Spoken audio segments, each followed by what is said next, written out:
السلام علیکم ناظرین، اس ایپیسوڈ کے آغاز میں ہم دیکھتے ہیں سندور گابر سے کہتا ہے آپ کا کیا حکم ہے جناب۔ اس پر گابر کہتا ہے اگر ہم درینا گئے تو میں محمد کو ایک بڑا دھچکا دوں گا، لیکن اگر بوسنیا ہمارے ہاتھ سے نکل گیا تو ہم سب کچھ کھو دیں گے۔ سندور کہتا ہے اگر آپ چاہیں تو ہم فوج کو 2 حصوں میں بانٹ لیتے ہیں جناب، ایک درینا کے لیے اور دوسرا بوسنیا کے لیے۔ گابر کہتا ہے اس کی کوئی ضرورت نہیں سندور، پہلے ہمیں بوسنیا کو بچانا ہوگا، ہم درینا ضرور آئیں گے، چلو اپنے سپاہیوں کو بتا دو۔ اس کے بعد ہم رادو اور اس کے سپاہیوں کو دیکھتے ہیں۔ رادو جو قلعے سے کافی دور کھڑا دوربین سے سارا قلعے کا معائنہ کر رہا ہوتا ہے، وہ دیکھتا ہے کہ جیسے ہی دروازہ کھلتا ہے ولاد اپنے گھوڑے پر سوار ہوئے اس کے قریب بڑھ رہا ہوتا ہے۔ ولاد اپنے سپاہیوں کو دیکھ کر محمد سے خیالی طور پر کہتا ہے محمد تم نے رادو کو بھیجا، افلاق کا شہزادہ افلاق کے شہزادے کے خلاف ہی لڑ رہا ہے، چلو تو پھر دیکھتے ہیں۔ اس کے بعد سلطان کو دکھایا جاتا ہے جو خیمے کے اندر اکیلے بیٹھے شطرنج کھیل رہے ہوتے ہیں۔ شطرنج کی ایک چال چلنے کے بعد سلطان خیالی طور پر ولاد سے کہتے ہیں اب تمہارے بچنے کا کوئی راستہ نہیں ولاد، تمہاری ہر ایک چال میں ایک قدم آگے ہی رہوں گا۔ ادھر ولاد کو دکھایا جاتا ہے جو رادو اور اس کے سپاہیوں کے پاس پہنچ چکا ہوتا ہے۔ ولاد جیسے ہی رادو کے قریب بڑھنے لگتا ہے چاند سپاہی آگے بڑھتے ہوئے رادو کے تحفظ کے لیے ولاد کے سامنے تلواروں کو تان لیتے ہیں۔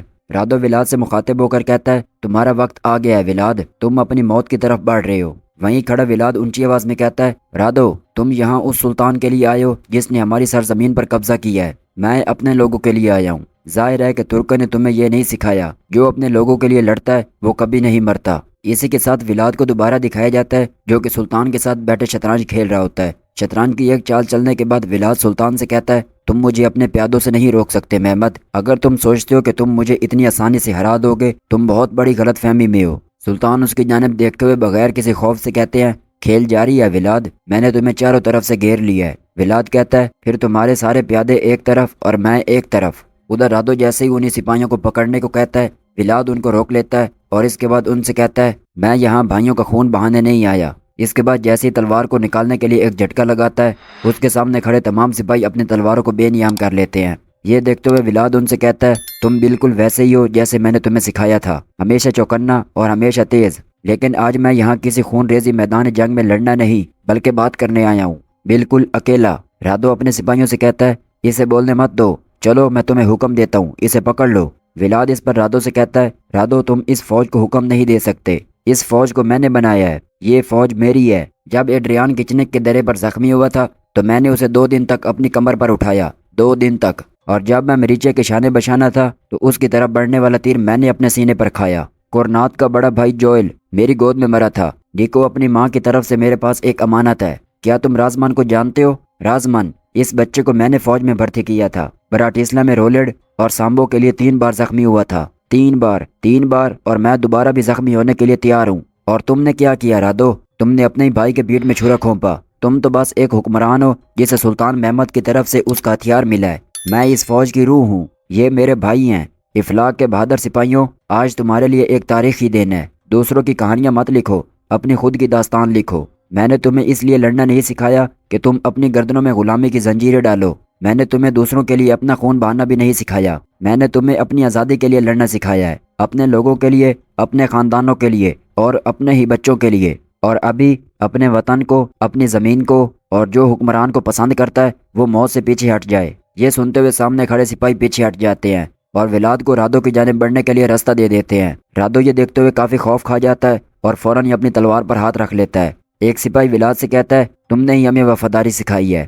ہم نے حکمران کی حفاظت کا وعدہ کیا ہے، اس کی جان بخش دو ورنہ ہمیں آپس میں لڑنا پڑے گا۔ یہ سنتے ہوئے ولاد کہتا ہے تم ایک معزز سپاہی ہو سام، بالکل ویسے ہی جیسا میں چاہتا ہوں، ایک وویودا کا تم سے وعدہ ہے، آج یہاں بھائیوں کا خون نہیں بہے گا۔ اس کے بعد ولاد رادو کی جانب بڑھ کر اس سے کہتا ہے خوبصورت رادو، میرے پیارے بھائی، میں تمہیں آخری بار معاف کر رہا ہوں، چلو اب جاؤ، مجھے بھائی کا قاتل مت بناؤ۔ رادو آگے بڑھ کر اپنے تمام لشکر کی جانب دیکھتا ہے جو کہ ولاد کے پیچھے کھڑے ہو چکے ہوتے ہیں۔ ولاد اپنی تلوار کو نکالتا ہے اور رادو کو پکارتے ہوئے کہتا ہے رادو آج فوج کو غور سے دیکھو اور کبھی مت بھولنا۔ اس کے بعد ہم درینا قلعے کے اندر دوغان پاشا کو دیکھتے ہیں جو قلعے کی فصیلوں پر کھڑے ہوتے ہوئے غضنفر آغا سے کہتے ہیں غضنفر آغا کیا پچھلے دروازے پر خندے کے تیار ہیں؟ غضنفر آغا کہتا ہے سب کچھ تیار ہے میرے پاشا۔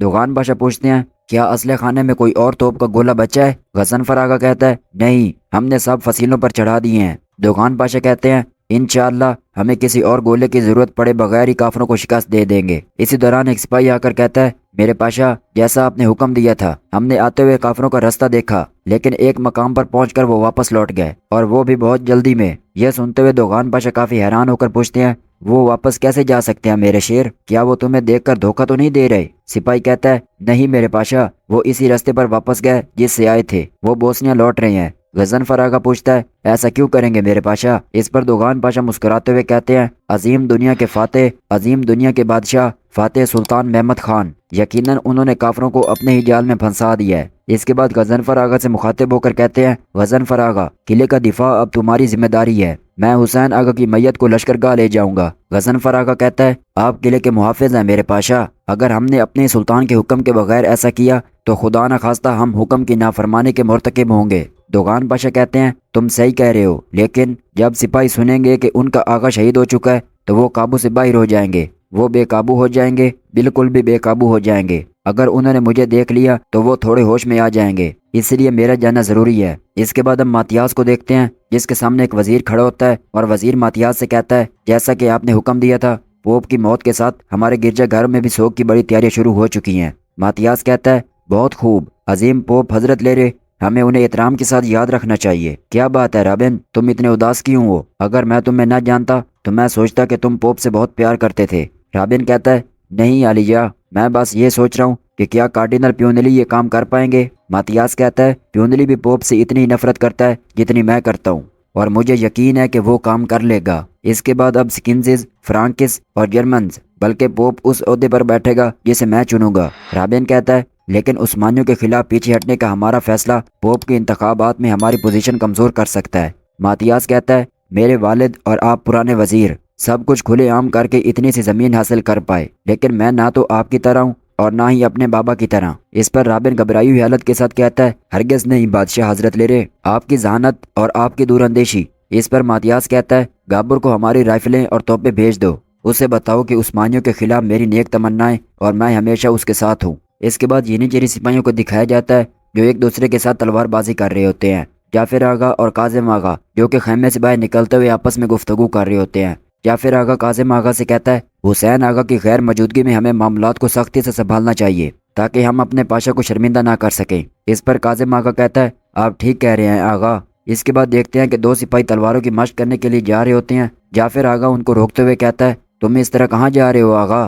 رضاکاریاں کام کر رہے تھے، جب آپ مدد کے لیے آئے تو سپاہیوں کی ضرورت نہیں رہی۔ اس پر جعفر آغا کہتا ہے تو کیا اب تم فیصلہ کرو گے کہ اس کام کی ضرورت ہے یا نہیں؟ سپاہی کہتا ہے جنگ قریب ہے آغا، ہمارا کھانا لے جانے سے کیا تعلق ہے، ہمیں مشق کرنے دیں، جب میدان میں اتریں گے تو ہم شوربہ نہیں بنائیں گے، ہم خون بہائیں گے۔ جعفر آغا غصے کے ساتھ آگے بڑھتے ہوئے اس سپاہی سے کہتا ہے اس سے پہلے کہ میں تمہارا خون بہاؤں فوراً کھانے کے گودام میں واپس جاؤ۔ یہ سنتے ہوئے سپاہی غصے کے ساتھ وہاں سے چلے جاتے ہیں اور اسی پر قسط کا بھی اختتام ہوتا ہے۔